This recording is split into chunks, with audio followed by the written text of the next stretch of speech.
ചൂരൽമലയുള്ള ആളാണോ? പേരെന്താ? ഇബ്രാഹിം. എങ്ങനെയുണ്ട് ഇപ്പൊ? മൊത്തത്തിൽ ചൂരൽമല ഒരു ഒറ്റപ്പെട്ട അവസ്ഥയിലായിപ്പോയി. അതെ, ചെറിയൊരു മഴ പെയ്താൽ ഇവിടെ പണി ഉണ്ടാവില്ല. എന്റെ സ്ഥലം ഈ വീടിന്റെ പുറം അത് കംപ്ലീറ്റ് പോയി. അത് പെരപ്പണി തുടങ്ങിയതായിരുന്നു, അത് പോയി. ലിസ്റ്റിലേറ്റ് ഇതുവരെ പേരും വന്നിട്ടില്ല. ഒരു വർഷമായി. കൊടുത്തു, മന്ത്രിക്ക് കൊടുത്തു, കലക്ടർക്ക് കൊടുത്തു, തഹസിൽദാർക്ക് കൊടുത്തു. അടുത്ത ലിസ്റ്റിൽ ഉണ്ടാവും എന്നാണ് പറയുന്നത്. അടുത്ത ലിസ്റ്റ് പറഞ്ഞിട്ട് ഓരോ മാസങ്ങൾ ഇങ്ങനെ പറയാന്നല്ലാതെ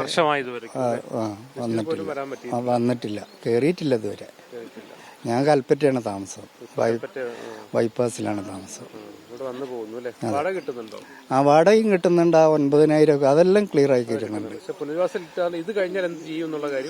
അതെ, ഇവിടെ ഇത് 15 ലക്ഷം ഉറുപ്പ് കൊടുത്തിട്ട് വാങ്ങിച്ച സ്ഥലമാണ്.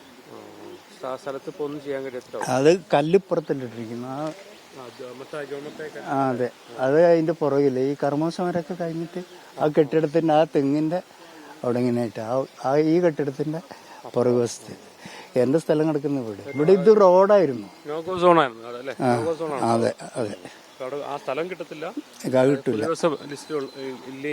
വന്നിട്ടില്ല. അത് മാത്രല്ല, മറ്റേ ലൈഫിന്റെ ഇതിൽ പൈസ പാസ്സായതുകൊണ്ട് അത് എടുക്കാൻ പോണ അന്നാണ് ഇത് പൊട്ടിപ്പോയത്. ഇതിവിടെ തിങ്കളാഴ്ചയാണ് പൊട്ടുന്നത്, എൻ്റെ അടുത്ത് ചൊവ്വാഴ്ചയാണ് പോകാൻ പറഞ്ഞു.